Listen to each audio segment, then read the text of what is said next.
삼위일체에 대해서 교제를 해왔어요. 삼위일체가 어떻게 생각하시는지는 모르겠지만 기독교의 2000년의 역사와 수없이 많은 사람들의 관심이 이 삼위일체라는 데 가 있어요. 그만큼 삼위일체 하나님에 대한 교리는 성경의 가장 기본 중의 기본입니다. 그런데 그 기본이 약간 흔들리면 그 이후에 수없이 많은 성경의 말씀들을 이해하기가, 제대로 이해하기가 어렵다는 겁니다. 자칫 잘못하면 엉뚱한 방향으로 성경이 해석되고 그렇게 갈 공산이 커요. 그만큼 삼위일체 하나님의 교리는 너무 중요한데, 그래서 오늘 다시 그 부분을 구체적으로 한번 살펴보려고. 요한일서 5장 6절. 이 구절이 삼위일체를 증거하는 가장 확실한 구절이다. 그렇게 이제 다들 이야기하는 것은 공통적이에요. 5장 6절에서 10절. 이분은 물과 피로 오신 분이니 곧 예수 그리스도라. 물로만 오지 아니하고 물과 피로 오셨느니라. 정언하시는 이는 성령님이니 이는 성령님께서 진리이기 때문이라. 하늘에 정언하는 이가 셋이니 곧 아버지와 말씀과 성령님이라. 또 이 셋은 한 분으로 계시느니라. 땅에 정언하는 셋이 있으니 영과 물과 피라. 또 이 셋은 한 분 안에 계시느니라. 만일 우리가 사람들의 정언을 받을진대 하나님의 정언은 더 크도다. 이것은 하나님의 정언이니 곧 그분께서 자신의 아들에 관하여 정언하신 것이니라. 하나님의 아들을 믿는 자는 자기 안에 이 정언을 가지고 있고 하나님을 믿지 않는 자는 그분을 거짓말하는 자로 만들었나니 이는 하나님께서 자기 아들에 관하여 주신 정언을 그가 믿지 아니하기 때문이다. 이 말씀 많이 보셨을 거예요. 요한일서니까. 이 말씀이 무슨 말씀인지 그 부분을 오늘 다시 한번 교제를 할까 싶어요. 6절에서 10절의 말씀은 예수 그리스도에 대한 말씀이라는 걸 알 수가 있어요. 그리고 예수 그리스도가 어떤 분이라는 것을 정언하고 있는 거예요. 증거하고 있다고요. 예수는 이런 분이라는 걸 그 정언에 대해서 이야기를 하는 거예요. 그런데 6절, 7절, 8절이 어느 분의 정언이냐? 사람의 정언이 아니고 요한의 정언도 아니고 베드로의 정언도 아니고 여호와 하나님의 정언이라는 거예요. 사람의 정언도 받는데 하나님의 정언은 더욱더 크고 이건 확실한 거다는 거예요. 그럼 하나님의 정언이 뭐냐? 그게 6절, 7절, 8절이 하나님의 정언인데 하나님께서 누구에 대한 정언을 하셨느냐? 바로 그것이 10절에 있다는 거예요. 자기 아들 예수님에 대한 정언이다. 예수님은 이러이러한 분이시다는 것을 하나님께서 정언하신 말씀인 거예요. 그리고 이 정언을 믿지 않으면 하나님을 믿는다고 할 수 있지만 그것은 하나님을 믿는 게 아니다라는 뜻이 있는 거예요. 그게 10절 말씀이에요. 10절 마지막 구절에 이는 하나님께서 자기 아들에 관하여 주신 정언을 하나님께서 예수님은 이런 분이라는 것을 정언을 하셨는데 그 정언을 믿지 않으면 하나님을 거짓말쟁이로 만든다는 거예요. 거짓말쟁이가 사탄이잖아요. 하나님을 믿는 게 아니라 사탄을 믿는 거다. 7절, 8절 두 구절, 이 7절, 8절이야말로 성경의 가장 핵심이라는 거예요. 우리가 뭘 믿어야 되느냐? 이걸 믿어야 되는 거예요. 분명히 7절, 8절은 예수님을 두고 말씀하신 거라는 걸 염두에 둬요. 이 앞뒤 구절을 보면 분명히 나오잖아요. 하늘에서 정언하는 이가 세친이 곧 아버지와 말씀과 성령님이라 또 이 셋은 한 분으로 계시니라. 이 한 분이 예수님이라는 거예요. 그래서 예수님 안에 하나님과 말씀과 성령님이 일체가 되어 있는 거예요. 그 일체가 되어 있는 분을 예수 그리스도로 한다는 거예요. 예수님을 믿으라 하는데 뭘 믿느냐? 이걸 믿는 거예요. 예수님은 아버지 하나님과 말씀과 성령님이 함께 거하시는 그 한 분을 우리는 예수님이라고 하는 거예요. 그렇다면 예수님을 우리는 어떻게 모시고 어떻게 섬기고 어떻게 생각해야 되느냐? 거기에 대한 답이 나오는 거예요. 7절은 하늘에 있을 때의 이야기다. 하늘에 계실 때. 땅에서는 또 세계가 있는데 영과 물과 피라. 예수님은 영을 가지시고 물을 가지시고 피를 가지신 거예요. 이 세 개를 동시에 가지고 계신 분이 이 셋이 한 분 안에 계신다. 예수님 안에 계신다. 이 세 가지가 예수님께서 다 가지고 계신다. 그래서 아버지, 말씀, 성령님, 땅에서는 영과 물과 피. 이게 무엇인지 이 하늘에서 계시는 하늘에서의 세 가지 아버지와 말씀과 성령님은 상당히 많이 알고들 있어요. 땅에 셋이 있는데 영과 물과 피라. 이거는 부분은 좀 어려울 수 있는데 한번 살펴보도록 하겠습니다. 그런데 삼위일체 교리가 신약에 여기만 있느냐? 요한 1장 1절도 그런 측면이죠. 태초에 말씀이 계시냐? 말씀이 하나님과 함께 계셨으니 그 말씀이 곧 하나님이시더라. 거기에는 말씀과 하나님이 하나이신 건 나왔지 않습니까? 삼위일체에 대한 말씀이 구약에서는 없느냐? 한번 살펴보자. 이사야서 48장 12절에서 17절까지. 오 야곱아, 내가 부른 자 이스라엘아, 내 말에 귀를 기울이라. 나는 그니 나는 처음이요 또 나는 마지막이니라. 알파 오메가 나오죠. 내 손이 또한 땅의 기초를 놓았고 내 오른손이 하늘들을 쟀나니 내가 하늘들을 부르면 그것들이 함께 일어서느니라. 너희는 다 모여 들으라. 그들 가운데 누가 이 일들을 밝히 알렸느냐? 여호와께서 그를 사랑하였은적 그가 자기의 기뻐하는 바를 바벨론에게 행할 것이요 그의 발이 갈대아 사람들에게 임하리라. 나 곧 내가 말하였고 참으로 내가 그를 부르며 그를 데려왔나니 그가 자기 길을 형통하게 하리라. 너희는 내게 가까이 나와 이것을 들으라. 내가 처음부터 은밀한 가운데 말하지 아니하였나니 그것이 있던 때부터 내가 거기 있노라. 이제 주 여호와께서 그분의 영과 함께 나를 보내셨느니라.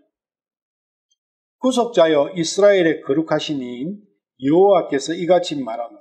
나는 너를 가르쳐 유익하게 하고 네가 마땅히 가야 할 길로 너를 인도하는 여호와 네 하나님이라. 16절에 보시면 뒤에 거기 이제 주 여호와께서 그분의 영과 함께 나를 보내셨느니라. 이 나가 메시아예요. 이사야서 48장을 쭉 전체를 읽어보시면 메시아에 대한 말씀이라는 걸 알 수가 있어요. 여기에서도 주 여호와 하나님이 나오고 또 그분의 영이 나오고 나가 나오는 거예요. 이 말씀이라는 거죠. 말씀이 육신이 되어 오셨잖아요. 요한복음 1장에 말씀이 육신이 되어 오신 분이 예수님이잖아요. 그 말씀이에요. 그런데 말씀만 오셨느냐? 요단강에서 예수님께서 침례를 받으시고 올라오실 때 성령님이 임했잖아요. 그러면 예수님 안에서 하나님과 그분의 영과 예수님이 일체가 됐잖아요.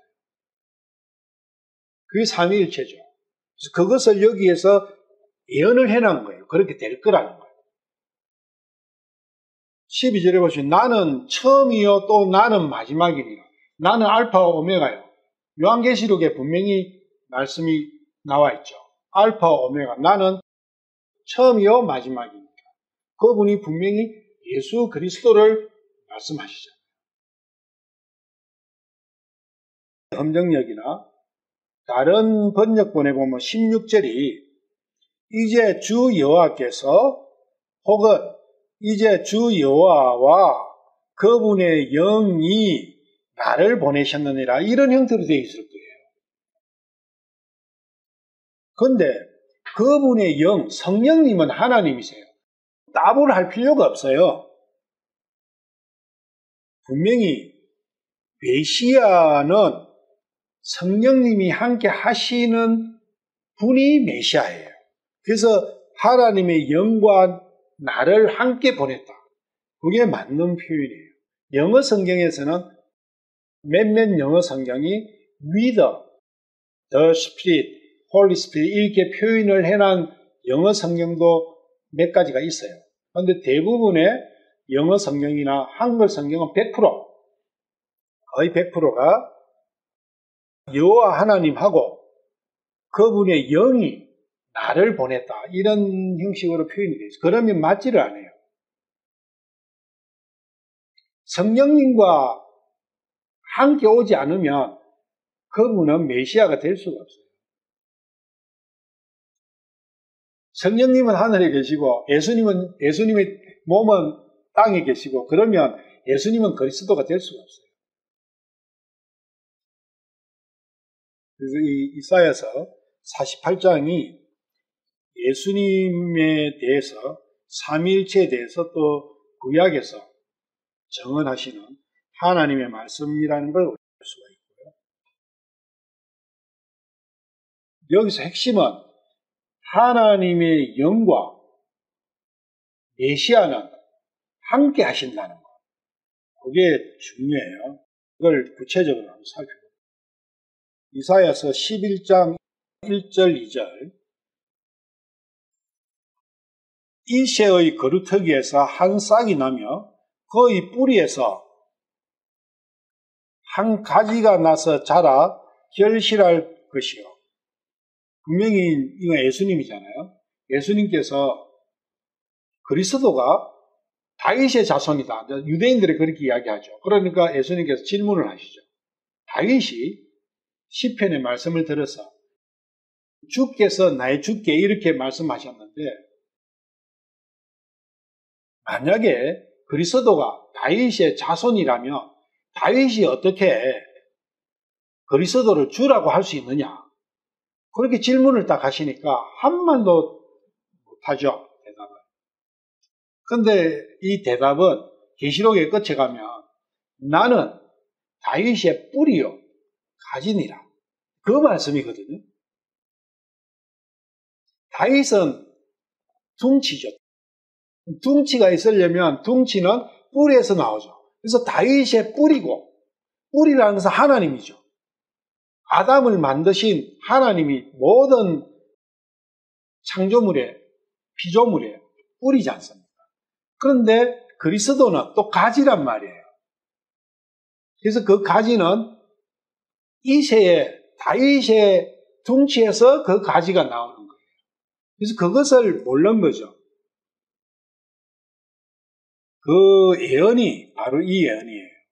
이사야서 11장 예언이 바로 그 말씀이에요.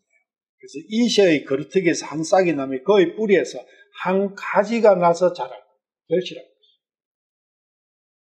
그리스도는 이새의 거루터기에서 나는 한 가지다. 2절 여호와의 영, 곧 지혜와 명철의 영이요 계략과 능력의 영이요 지식과 여호와의 들음의 영께서 그 위에 머무시며.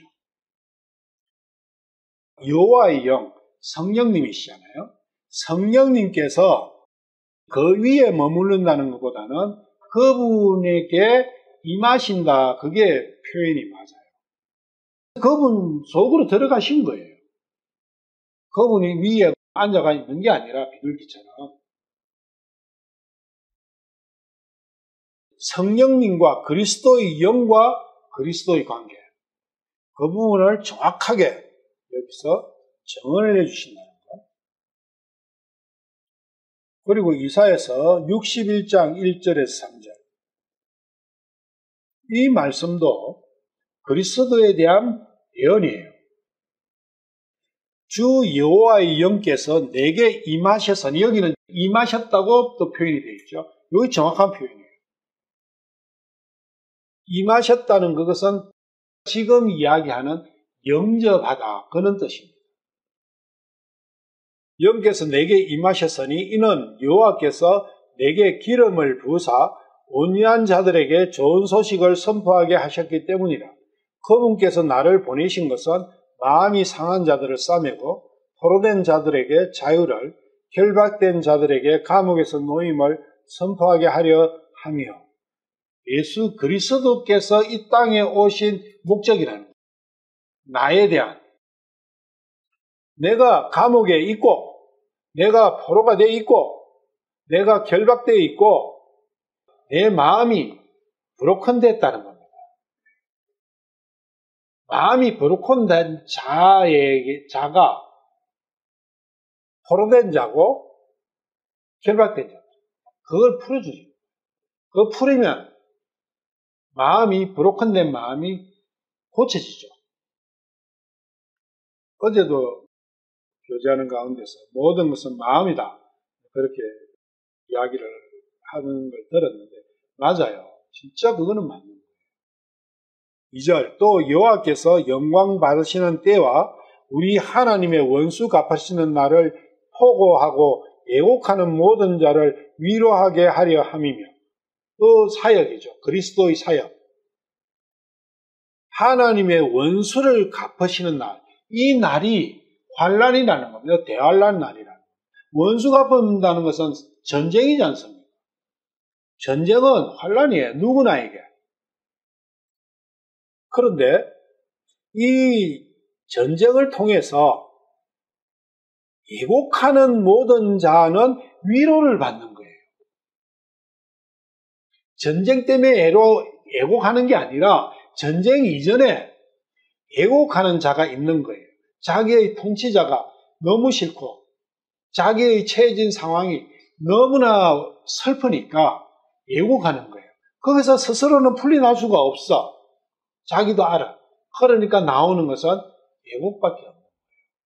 그 애곡이 뭘로 전달되느냐?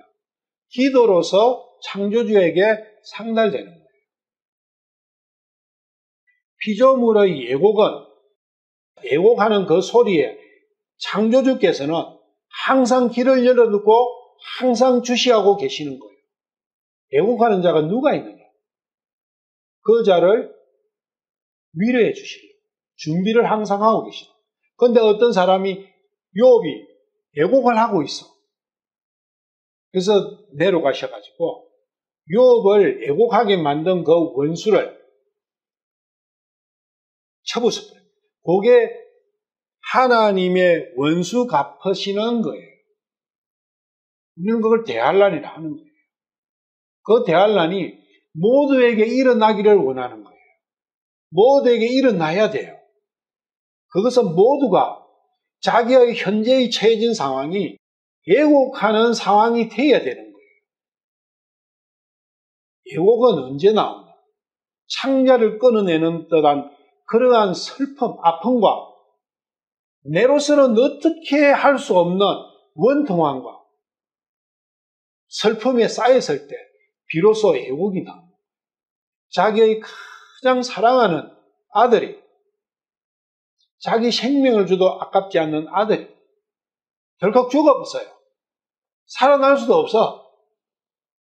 자기로서는 살릴 수도 없으니까 끝났지 않습니까? 그때 나오는 울음을 애곡이라 하는 거예요. 그 애곡을 하는 자를 찾으시는 거예요. 그분이 그리스도라는 거예요. 그분이 바로 예수님이죠. 그래서 예수님은 어떻게 원수를 갚으실 수 있느냐? 그분께서 하나님이시니까, 창조주시니까, 전지전능하신 분이니까 원수를 갚아주실 수가 있는 거예요. 그런데 그분이 하나님이 아니시다. 그럼 원수 못 갚아줘요. 요한일서 5장에 봤던 그러한 속성들을 하늘에서의 그 세 분, 땅에서의 세 가지, 그 모든 것을 함께 갖고 계신 분이 아니라면 원수 갚아주고 싶은 마음이 있어도 못 갚아줘요. 구원을 해주고 싶어도 못 해준다 그 이야기입니다.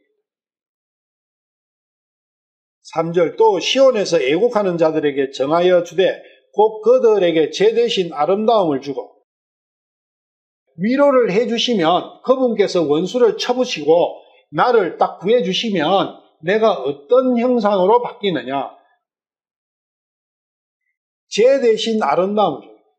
내가 나무덩치잖아요. 그 나무덩치가 타고 나면 쟤밖에 안 남죠. 쟤가 무슨 가치가 있습니까? 그런데 가장 최고의 가치, 아름다움을 주시고 애곡 대신 기쁨의 기름을 준다는 거예요. 애곡이 기쁨으로 바뀐다는 거예요. 근심의 영 대신 찬양의 옷을 준다. 모든 근심 걱정이 없어지고 오직 기쁠 때 나오는 그 노래 있지 않습니까? 그게 찬양이에요. 찬양은 합시다 이렇게 하는 게 아니라 그야말로 자기 마음속에서 우러나는 그게 연물소리 같이 들리다, 어린애들의 개성같이 들리다 상관이 없는 거예요. 하나님은 알아듣습니다. 기쁠 때 나오는 그게 찬양이에요. 어떤 분을 향해서 이 기쁨을 주신 그분을 향해서 내 기쁨을 표현해 드리는 그것이 찬양이라는 거예요. 그거는 곡조가 없어도 돼요. 있어도 돼요. 그런 게 중요한 게 아니라는 거예요. 하나님은 그 곡조를 보시는 것도 아니고 그 목소리의 아름다움을 보시는 것도 아니고 그 목소리의 웅장함을 보시는 것도 아니고 오직 그 사람의 마음속에 여호와를 향한 하나님을 향한 그 마음 한 개만을 보시는 거예요. 그게 진정한 찬양이라. 우리를 완벽한 행복의 나라로 행복하게 만들어 주시려고 하나님은 학수고대하고 계시고 자기의 목숨까지 주신 분이 그리스도다. 왜 그분이 그렇게 해야만 해요? 아까 요한일서 5장 6절 7절처럼 그분은 그런 분이기 때문에 해주실 수밖에 없는 거예요. 그래서 그리함으로 그들이 여호와께서 심으신 의나무라 불릴 것이요. 사람은 나무잖아요. 그런데 그 나무가 어렵다는 거예요. 옳은 나무라는 거예요. 이로써 그분께서 영광을 받으십니다. 우리가 어렵게 됨으로써 하나님께서 그때 비로소 기뻐하시는 거예요. 하나님. 내가 기뻐할 때 하나님께서는 기뻐하시는 거예요. 하나님의 기쁨은 오직 나의 행복에만 있다는 겁니다. 내가 불행에 허덕이고 하나님 보실 때는 다 불행한데 불행한 줄도 몰라요. 그럴 때 하나님은 제일 슬픈 거예요.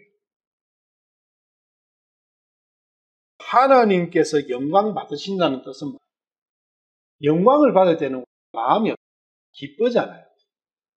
조그마한 상장을 한 개 타도 기쁘잖아요. 영광을 받는다는 것은 기쁨을 누린다는 뜻이에요. 우리가 이렇게 됐을 때 비로소 하나님은 기뻐하실 수 있다. 부모가 예를 들면 삼성의 이건희 같이 돈에 대해서는 논할 가치가 없는 그런 사람일지라도 자기가 사랑하는 자식이 있는데 그 자식이 자기 말을 안 들어. 자기하고 꼭 반대로만 나가. 그러면 그 사람한테 기쁨이 있겠어요? 그런데 우리는 그런 건 다 제껴놓고 돈만 있으면 기쁘겠지. 돈이 기쁨이지.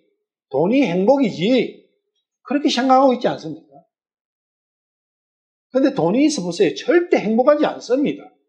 돈 있는 사람들 한번 찾아가지고 100명이면 100명, 1000명이면 1000명 인터뷰를 해보세요.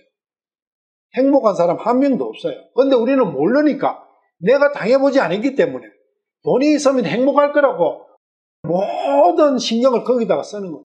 그것이 나를 만드신 창조주를 가장 슬프게 해드리는 거예요. 눈물을 흘리게 만드셨습니다.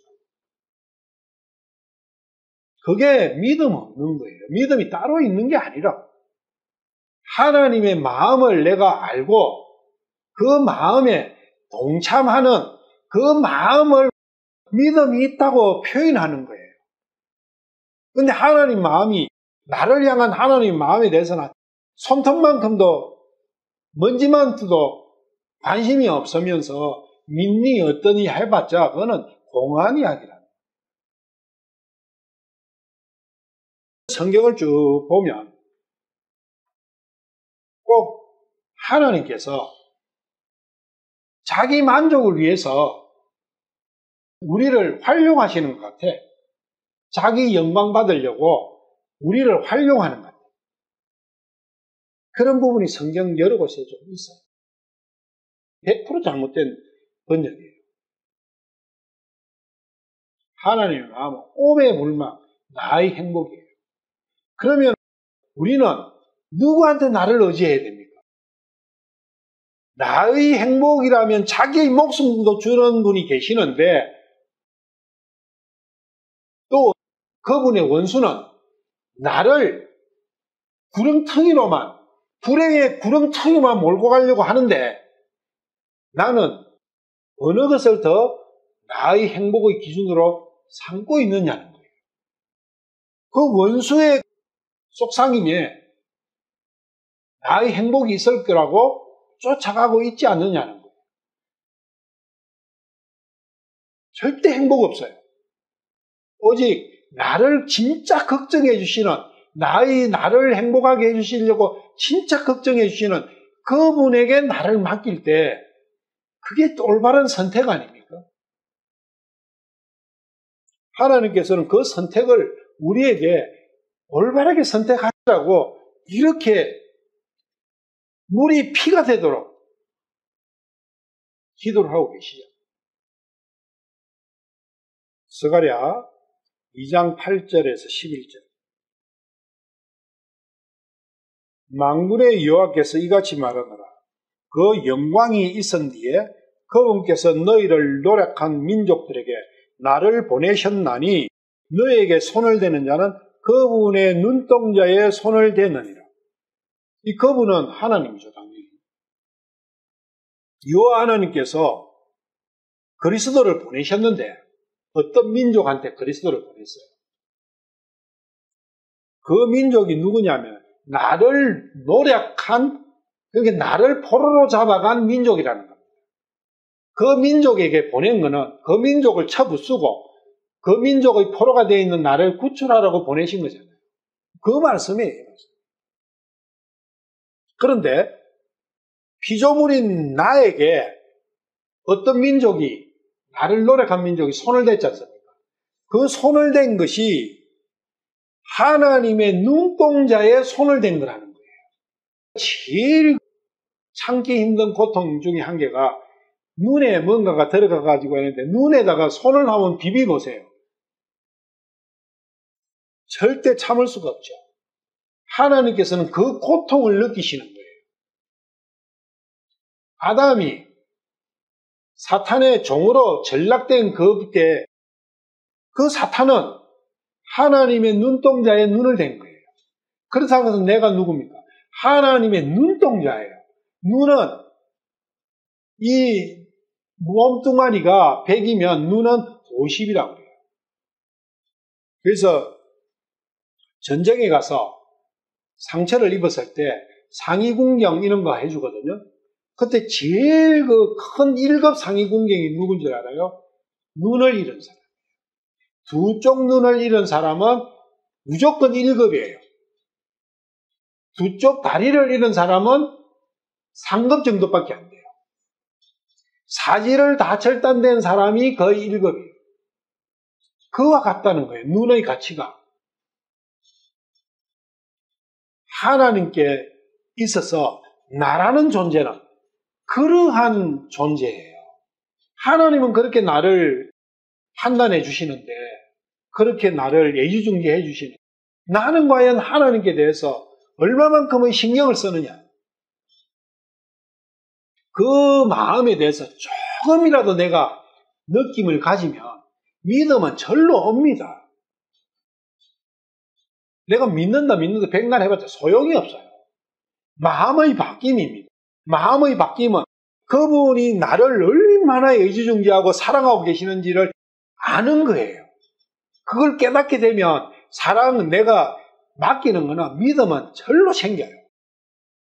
그런데 우리는 믿음 있느냐 아니냐, 믿음 해라, 믿는다 해라, 뭐 그런 거 한 백날 소용이 없어요. 중요한 것은 하나님의 마음을 가르쳐야 돼. 너를 향한 하나님의 마음은 이러하다. 그게 진정한 전도아니에요. 거기에 무슨 구원이라는 단어가 들어갈 이유가 뭐 있냐? 하나님의 마음을 이야기하는데 하나님의 마음을 어떻게 아느냐? 예수님을 알면 하나님의 마음을 100% 알게 되어 있어요. 예수님께서 우리에게 해주신, 나에게 해주신 그 사역들을 보시면 그 안에 하나님의 애타는 마음이 고스란히 녹아들어 있어요. 그래서 우리는 예수님을 공부해야 되는 거죠. 예수님의 일을 공부해야 되는 거죠. 왜 예수님께서 이 사역을 하셨는지, 그 사역의 뒤에서 배경은 무엇인지. 요한복음 20장 21절 22절. 그러니까 계속 이야기되는 것은 예수님께서는 하늘에서 오셨다는 것, 그걸 여러 구절을 통해서 보고 있습니다. 오셨는데 왜 오셨는가? 무슨 목적 때문에 오셨는가? 그런 것도 같이 개마해 보는 거예요. 삼위일체를 이해하는데 그것이 키거든요. 이 내용들이. 왜 예수님께서 땅에 오셨느냐?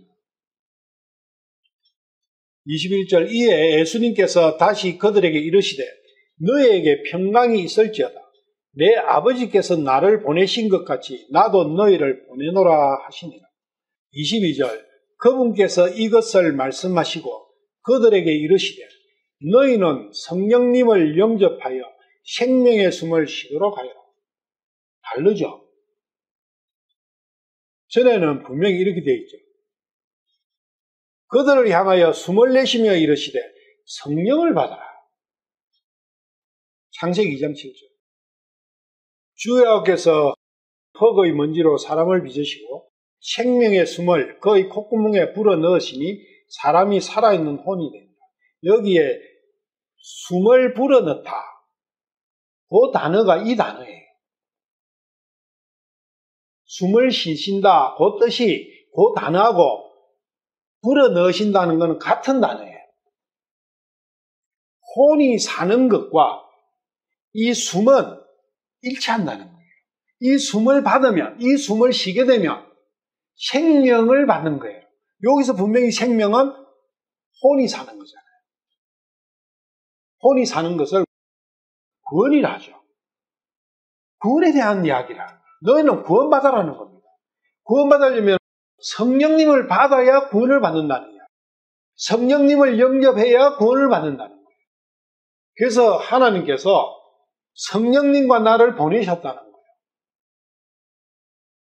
사도행전 2장에 말해요. 사도행전 2장 1절. 예수님께서 가시면서 말씀하신 게 중요한 게 한 게 있어요. 내가 가면 위로자, 곧 보혜사 성령님께서 오셔가지고 너희들에게 모든 걸 가르치실 것이다. 성령님이 언제 와야 돼요?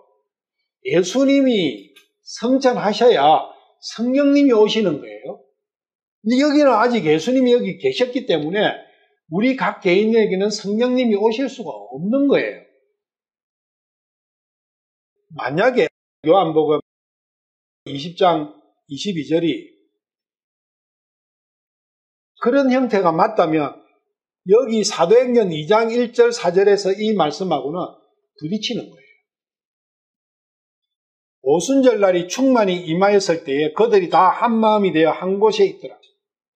갑자기 하늘로부터 급하고 강한 바람 소리 같은 소리가 나고 그들이 앉아있던 온 집안에 그것이 가득하며 또 불의 혀같이 갈라진 것들이 그들에게 나타나 그들 각 사람 위에 앉더라가 임하였더라. 임하는 것은 그 사람들이 영접했기 때문에 임한 거예요. 먼저 임하기 전에 뭐가 있어야 되느냐? 그 사람이 오십시오 하는 그 자기의 문을 열으셔야 되는 거예요. 그게 먼저 있었다는 겁니다. 이 사람이 그래서 그들이 다 한마음이 돼요.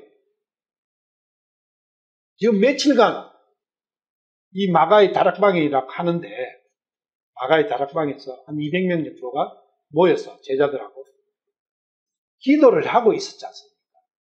그 기도는 예수님께서 가시면서 기다리라 한 그 분을 기다리고 있던 거죠.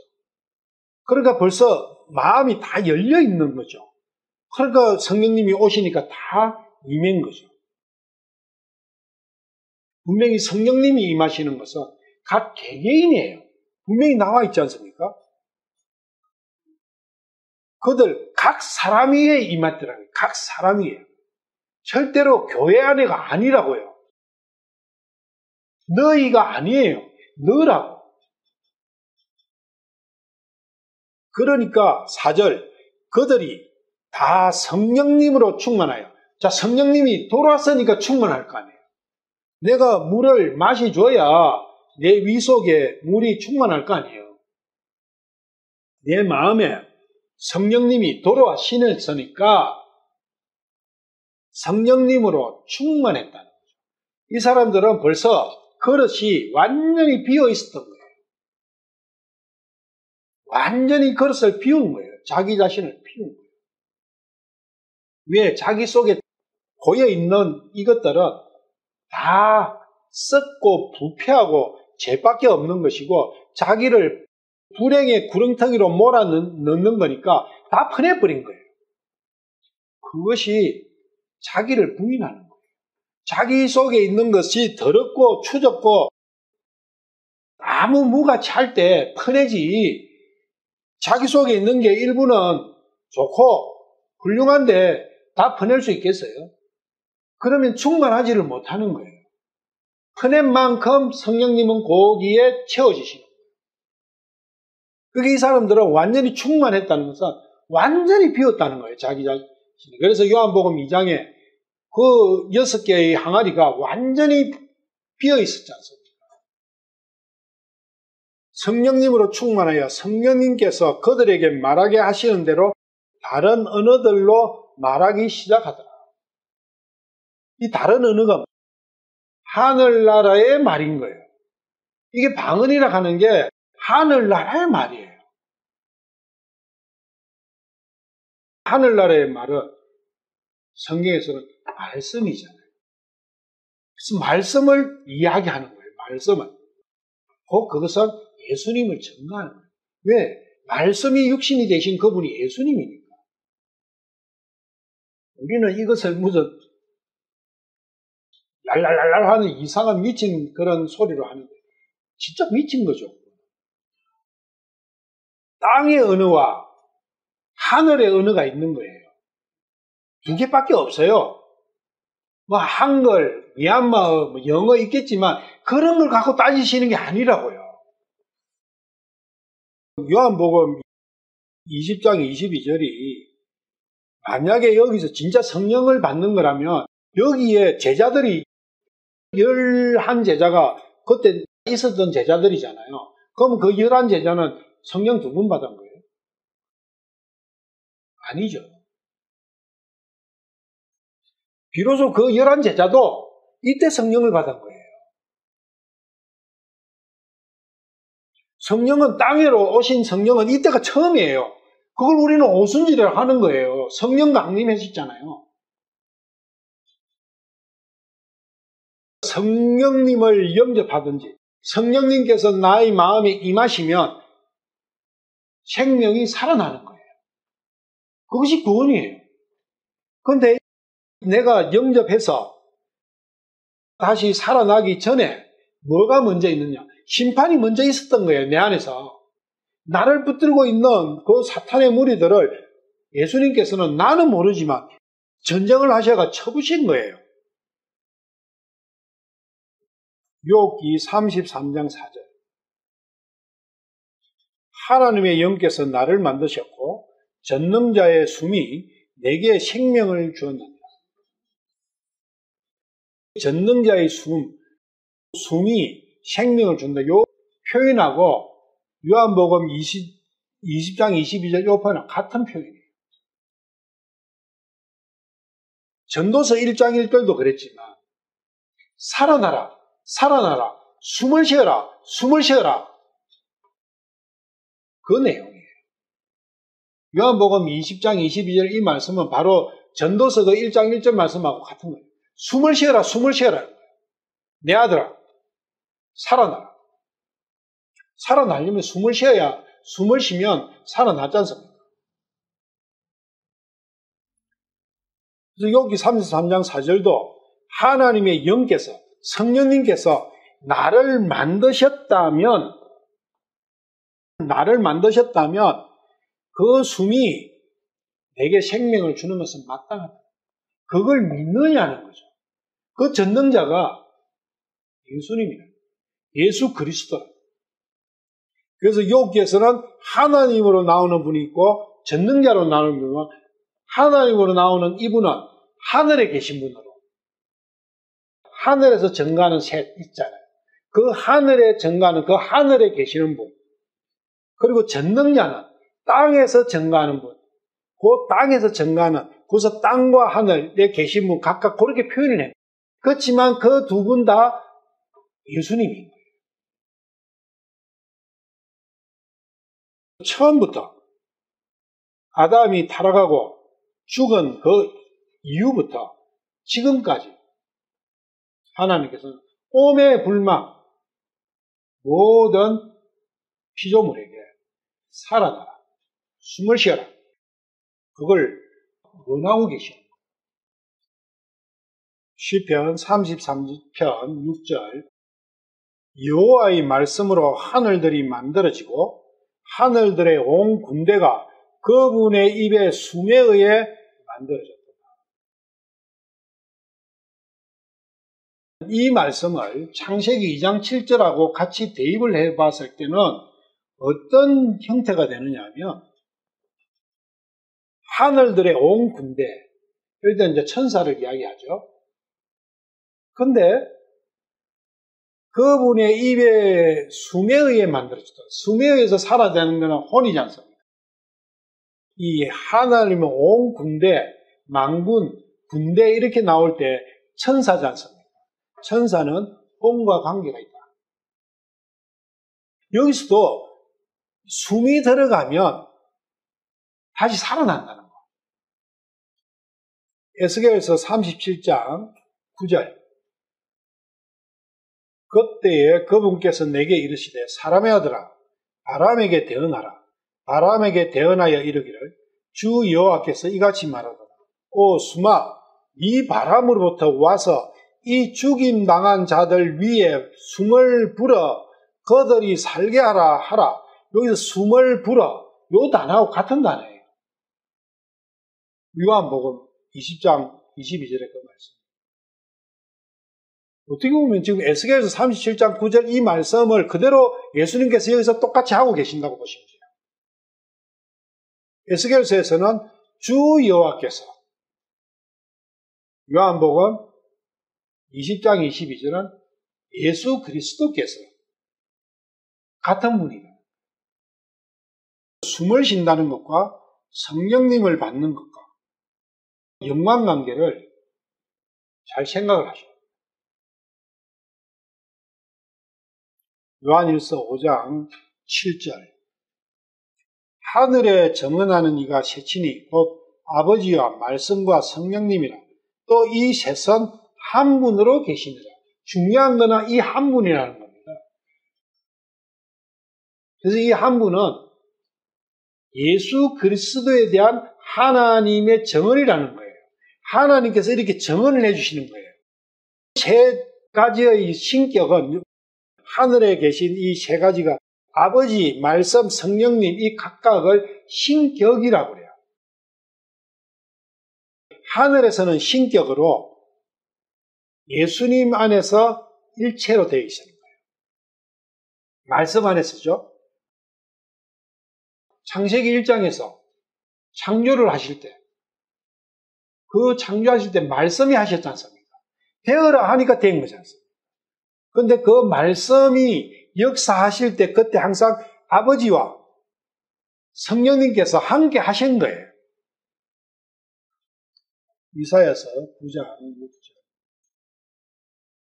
이는 한 아이가 우리에게 태어났고 한 아들을 우리에게 주셨는데 그의 어깨는 통치권을 가졌고 그의 이름은 불가사의하고 완벽한 좋은 자시고 전능자 하나님이시고 영존하는 아버지시고 평화의 통치자라 할 것이기 때문입니다. 이분이 그리스도지 않습니까? 메시아에 대한 예언이잖아요. 이 메시아는 통치권을 가진 왕이, 통치권을 가졌다는 왕입니다. 왕중왕인 거죠. 그리고 이분은 완벽한 좋은 자예요. 불가사의하고 완벽한 좋은 자. 왜냐하면 이분께서 이렇게 해봐라, 이렇게 해라 하면은 불가사의한 일이 일어나니까 그대로 따라하면 불가사의한 일은 기적이라고 그래요. 그래서 이분의 좋은 대로 따라하면 기적이 일어나는 거예요. 그런 조언이 어디 있어요? 부자 되는 길, 해가 좋은, 엄청 많죠? 근데 기적을 일으키는 조언은 없어요. 죽은 사람이 살아나는 조언은 없다고요. 어떤 조언이, 어떤 용한 의사가 죽은 사람을 살리는 의사가 어디 있습니까? 없죠? 근데 주 예수 그리스도의 조언을 내가 받아들이면 죽은 자가 살아나지 않습니까? 나에 대한 말씀이라고요. 나에 대한 조언자. 그게 불가사의한 조언이에요. 전능자 하나님, 여호와 하나님이라고 표현하는 그 여호와, 그분은 전능하신 분입니다. 그리고 영존하는 아버지, 영존하는 아버지가 참 중요한데, 아버지가 영존하면 아버지는 영원한 생명을 가졌잖아요. 그러면 그 영원한 생명을 가진 아버지가 아들을 낳았어. 그러면 그 아들도 영원한 생명을 갖고 태어나는 거예요. 그 말씀에 구원을 받는다는 것은 영원한 생명의 아버지의 씨로 내가 다시 거듭나는 거잖아요. 그렇기 때문에 내가 영원한 생명을 가지게 되는 거예요. 그리고 이분은 평화의 통치자.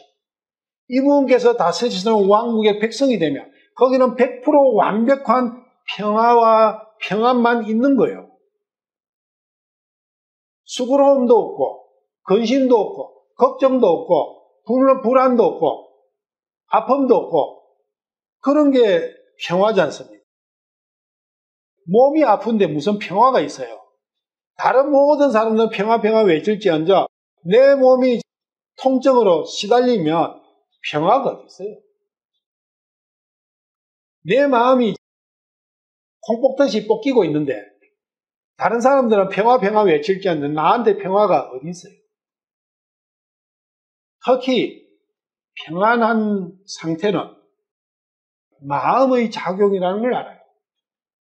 몸이 좀 아파도 마음이 평안하면 그게 참 평안이다.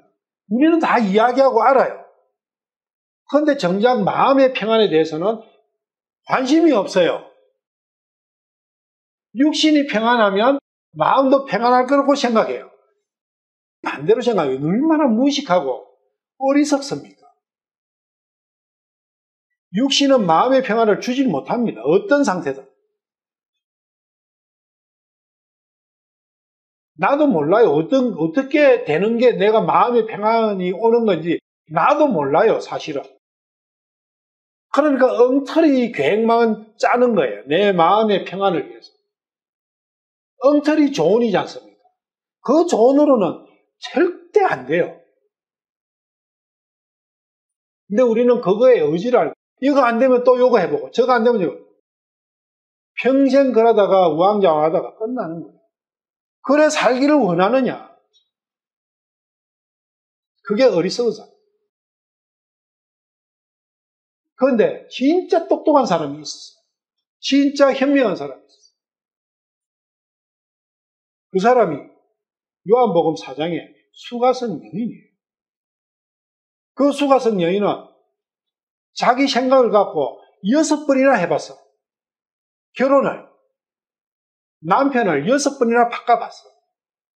그거 자기 꾀지 않습니까?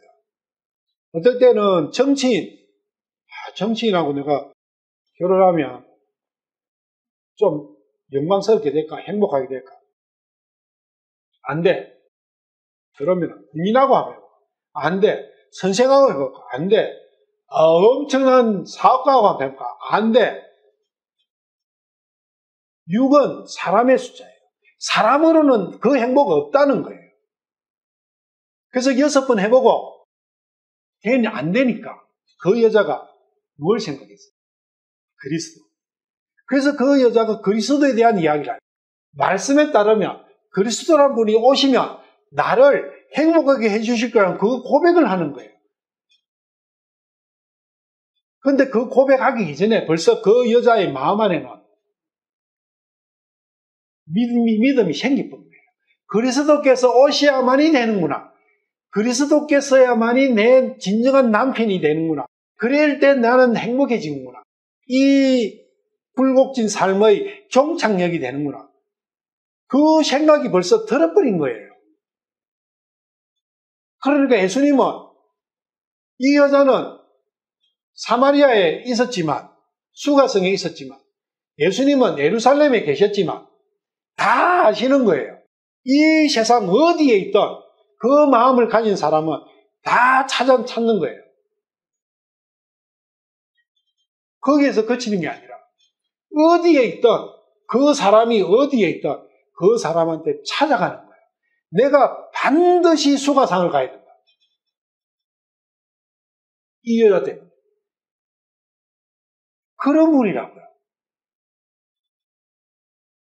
그분이 통치가 되면 완전히 행복해진다. 내가 가지고 있던 근심, 걱정, 별별 거 모든 게 정리가 돼버린다. 그게 싹 없어지고 나면 뭐만 남아요? 평안만 남죠. 우리는 편안하고 싶지 않습니까? 행복해지고 싶지 않습니까? 하나님께서 그 마음은 안 된다. 그게 아니에요. 맞다. 너 평안해야 되고 너 행복해야 돼. 그래야 내가 행복해져. 너 행복하지 않는 모습 보면 내가 어떻게 웃을 수 있고 내 목에 어떻게 밥이 들어가냐. 그 마음이 하나님이에요. 그 하나님의 마음을 내가 얼마만큼 잃느냐는 거예요. 하나님께서는 내 때문에 눈동자도 한번 깜빡이지도 않으셨어요. 몇 천년간을. 나를 지키시니. 근데 우리는 얼마만큼 그분에 대해서 생각이 있느냐. 이사야서 9장 6절에 이 아이가 그리스도인데 이 그리스도는 여기에 삼위일체가 다 나와 있는 거예요. 요한복음 1장 1절. 처음에 말씀이 계시고 말씀이 하나님과 함께 계셨으며 말씀이 하나님이셨더라. 그래서 삼위일체의 어떤 증거들이 여러 곳에서 여러 형태로 증거되어 있어요. 고린도전서 3장 16절. 네가 하나님의 성전인 것과 하나님의 영께서 네 안에 거하시는 것을 알지 못하는 거예요. 이건 바꾸어 읽으면 훨씬 더 나아요. 하나님의 영께서 네 안에 거하시는 걸 알지 못하는 거예요. 하나님의 영께서 네 안에 만약에 계신다면 너는 하나님의 성전이다. 하나님의 성전의 유일한 조건이 하나님의 영께서 그 안에 거하시느냐 안 거하시느냐. 그 집의 모습이 초가집이든 귀화집이든 오두막이든 상관이 없다는 거예요. 그 안에 하나님의 영께서 거하신다면 그거는 성전인 거예요. 그래서 하나님의 영께서 내 안에 거하시느냐 안 거하시느냐. 성령님이죠. 하나님의 성이 내 안에 들어온다. 그거하고 다 같은 말씀이죠. 삼위일체, 하늘에 계시는 삼위일체에 대해서 몇 가지 살펴봤어요. 그러면 나머지 하기는 땅에서 셋이 있는데 성령님과 물과 피라는 거예요. 이 세 가지와 예수님은 어떤 관계를 갖고 있는가? 요한복음 1장 32절. 요한이 또 증언하여 이르되 내가 보매 성령께서 비둘기같이 하늘로부터 내려서 그분 위에 머무셨더라. 그분에게 임하셨더라. 그분의 마음으로 들어가셨더라. 같은 말씀. 이 성령이 비둘기같이 왔다는 것은 하나님의 아까 하늘에 셋 증가하는 그 성령님 있잖아요. 그 온전한 성령님이 본체가 들어오신 거예요. 어떤 사람의 누구에게도 비둘기같이 성령님이 임하셨다는 표현은 쓸 수가 없습니다. 써도 되지도 않아요. 그래서 모든 피조물에게는 어떻게 성령님이 오시느냐. 그게 사도행전 2장 1절 2절과 같이 오는 거예요. 불의 혀같이 각 사람에게 임하는 거예요. 그게 바람이 불었지 않습니까? 바람 소리와 같이 숨쉬는 거죠. 그렇게 오는 거예요. 오직 그리스도에게만 비둘기처럼 오시는 거예요. 차이가. 그래서 예수님은 하나님이십니다. 온전한 하나님이시다. 로마서 8장 9절. 그러나 너희 안에 하나님의 영께서 거하시며, 그러니까 내 안에서 하나님의 영, 성령님께서 살고 계신다는 거예요. 이 거하다는 것이 드웰이라는 단어인데 그것은 산다는 뜻이에요. 우리 집 안에서 내가 살고 있어 이러면 그거 사는 거잖아요. 그거예요. 내가 하나님의 거처가 돼가지고 내 안에서 하나님이 살고 계신 거예요. 너희 안에, 너 안에, 이걸 너희를 하지 말고 너 안에, 네 마음 안에 하나님의 영께서 살고 계시면 너희가 육신 안에 있지 아니하고 성령 안에 있다는 거예요. 이게 죽어서 육신을 떠나는 게 아니라 육신과 혼이 분리되는 걸 이야기하는 거죠. 내 안에 육신도 있지만 영의 방도 있고 혼이 있는 거예요. 그 혼이 영의 방으로 들어가 버리면 육신과 그런데 영의 방이 불이 꺼져 있으면 의미가 없어. 들어가 봤자. 거기도 깜깜하니까. 그런데 거기에 그 성령님께서 자기의 방에, 영의 방에 와 계시면 그 영의 방은 불이 켜져 있잖아요. 항상 밝잖아요. 그래서 거기에서 지성소에서 항상 하나님과 함께 사는 거예요. 그런데 밖에는 천막이 있어요. 그 육신이잖아요. 육신이 있어요. 어떤 사람에게 그리스도의 영이 없으면 그는 그분의 사람이 아니라는 거예요. 예수님의 사람이 아니라는 거예요. 그것은 그냥 아무것도 아닌 거예요. 그러면 그 사람이 기독교인이다, 천주교인이다, 불교인이다 똑같다는 거예요. 이것저것 아무것도 안 믿는 사람이나 똑같다는 거예요.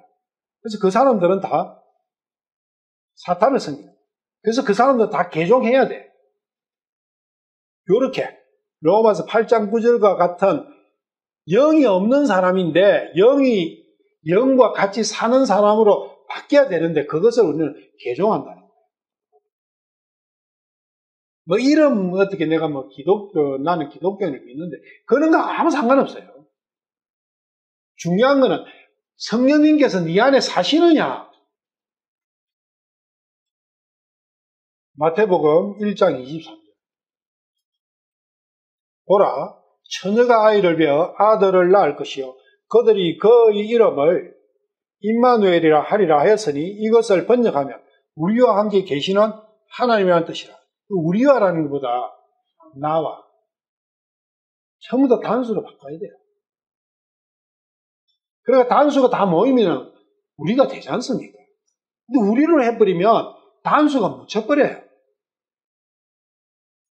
나와 함께 하는 하나님이 됐을 때 나에게 있어서 그분은 바로 임마누엘. 내가 예수님을 임마누엘로 부를 수 있어야 돼요.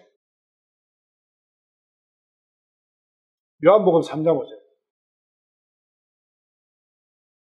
예수님께서 대답하시되 진실로 진실로 내가 네게 이르노니 사람이 물에서 나고 성령에서 나지 아니하면 하나님의 왕국에 들어갈 수 없다. 여기서 사람이 물에서 난다.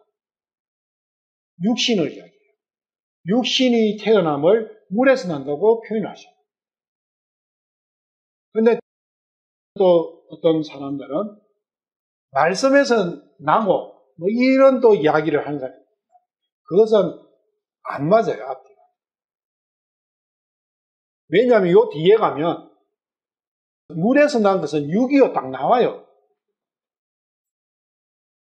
물에서 나온 이 육신이 필요 없는 게 아니에요. 필요해요. 이 육신이 있어야 혼이 담기잖아요. 혼을 담는 그릇이 필요한 겁니다. 그릇 없이 물을 이거 옮길 수 있습니까? 못 옮기죠. 내가 물을 마시고 싶은데 컵이 없어요. 근데 저기 물은 졸졸졸 흘러가고 있어. 컵이 없으면 어떻게 그 물을 이동시킬 거예요? 그래서 혼을 담는 그릇으로 육이 필요하다는 겁니다. 그런데 단지 그릇일 뿐이라는 거예요. 근데 우리는 그릇을 위해서 살고 있어요. 육신을 위해서 산다는 그 뜻이 그릇을 위해서 사는 거예요. 얼마나 바보스럽습니까? 실제로 밥이 중요합니까? 그릇이 중요합니까? 밥이 중요하지 하는데 정작 자신은 밥보다 그릇을 중시 여기면서 살고 있는 거예요. 얼마나 어처구니 없는 일입니까? 그것은 몰라서 그래요. 그래서 성경에서 가르쳐 주시는 거예요. 네가 육신은 그릇이야. 그 안에 담겨있는 혼이 너라. 그게 주인이야. 네 혼이 육신을 다스려야지 어떻게 육신이 너를 다스리게 너를 만들어놨냐. 그것은 너가 죄를 짓는 것이다. 너는 성령님을 섬기고 육신은 너를 섬겨야 그게 창조의 질서다. 그런데 너는 창조의 질서를 깨버렸다. 그래서 너는 불행한 거야. 우리 모든 사람에게 물어보죠. 행복하고 싶습니까? 하면 행복하고 싶대요. 그런데 지금 행복합니까? 한 10살 정도만 돼도 10살부터라도 너 행복해? 행복 단어를 어느 정도 알거든요. 개념을. 그리고 100살한테 가서도 행복합니까? 20살한테 가서 행복합니까? 50살한테 행복합니까? 행복하다는 사람 한 명도 없어요. 부자한테 가서 행복합니까? 권세가한테서 행복합니까? 거지한테서 행복합니까? 이래나 저래나 행복한 놈 한 명도 없어. 왜 그래요? 창조의 질서를 거꾸로 갔기 때문에 그래요. 창조의 질서를 어기기 때문에 그래요. 하나님께서 만드신 창조의 질서 안에 네가 들어가면 너는 완벽하게 행복해. 그게 성경 말씀이에요. 그런데 그 행복하게 만들어주신 분이 예수 그리스도신데 예수 그리스도가 어떤 분이신지를 알아야 이해할 거 아니야. 그 말씀의 뜻을. 그래서 삼위일체를 배우는 거예요. 예수 그리스도께서 삼위일체의 핵심이시기 때문에 그분은 하실 수 있는 모든 것을. 그분이 나의 창조주시라는 거예요. 나를 만드신 분이 나의 부모님이에요. 부모만큼 자식을 사랑하는 사람이 있어요? 없죠. 사탄은 부모도 아니고 아무것도 아니에요. 원래 내 부모의 종이었어. 종이 뛰쳐나가가지고 지도 한 살림 차려가지고 괴롭히고 있어요. 어떻게 하면 저 가족들을 다 불행의 구름틀에 몰아넣어가 부모가 괴로운 가운데서 살게 할 수 있을까 없을까? 그거 연구하고 있는 거예요. 내가 거기 속아가지고 그 말 듣고 있는 거예요. 그래가지고 하나님의 창조의 법칙을 깨버려요. 깨고 살고 있어요, 지금도. 그래서 육신을 다스리라는 거예요.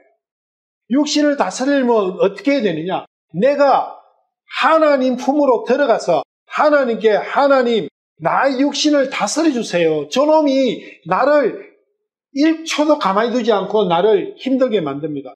그렇게 아뢰라는 거예요. 그런데 아뢰기는커녕 육신을 얼마나 더 성릴 것인지 그거 맨날 연구하고 있지 않습니까?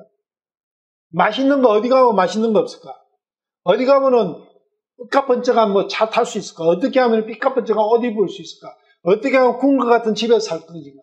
어떻게 하면 누구나가 다 우리를 보는 벤츠나 BMW를 탈 수 있을까? 그거 연구하고 있지 않습니까? 그것들이 다 누가 필요한 거예요? 육신이 필요한 거예요. 육신을 섬기려고 오만 걸 다 하면서 자기의 불행의 원본은 이유를 모르고 있다는 거예요. 그게 자기의 불행의 원본인 거예요. 그래서 성경은 뭘 말씀하시냐?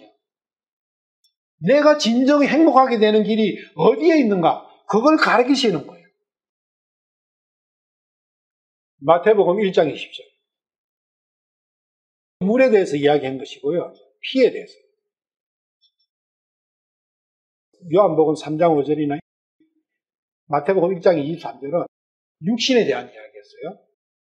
그 육신은 물이지 않습니까? 물에서 육신이 나옵니다. 그래서 물은 육신인 거예요. 그래서 육신을 가지고 오신 거죠. 땅에서 증가하는 분이 3개 있어요. 그 중에 1개가 영을 이야기했고 육신을 이야기했고 물. 그럼 피가 1개 남았죠. 마태복음 1장 20절. 그가 이 일들을 생각할 때 보라 여호와의 천사가 꿈에 그에게 나타나 있대. 너 다윗의 아들 요셉아 이 안에 마리아 취하는 것을 두려워하지 말라. 그녀 안에 수태된 그것은 성령님으로 말미암았느니라. 이 피가 수태가 되면은 피가 들어가지 않습니까? 피가 씨앗이잖아요. 씨앗은 피입니다.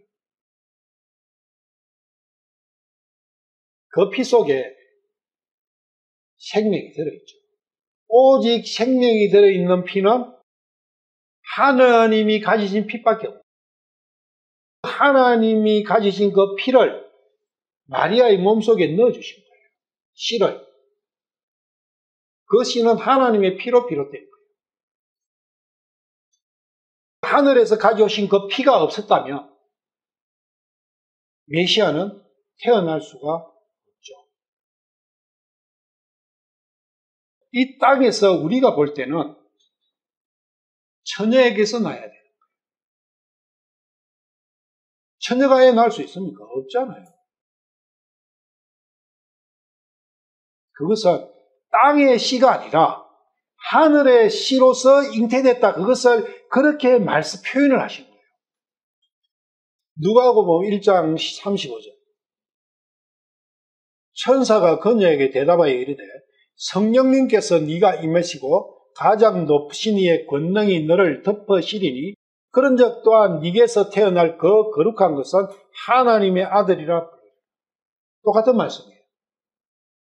성령님께서 하늘의 씨앗을 가져오셔가지고 마리아의 태 속에 넣은 것을 이렇게 표현하신 거예요. 그래서 하나님의 시기 때문에 하나님의 아들인 거예요. 그 안에는 하나님의 모든 것이 다 들어있는 거예요. 땅에서 성령님과 물과 피나 하늘에서 아버지와 말씀과 성령님은 동일한 거예요. 단지 위치가 하늘이냐 땅이냐. 그 삼위일체는 그렇게 보시면 돼요. 그래서 그 삼위일체의 핵심은 바로 주 예수 그리스도시라는 거. 오늘 마칠게요.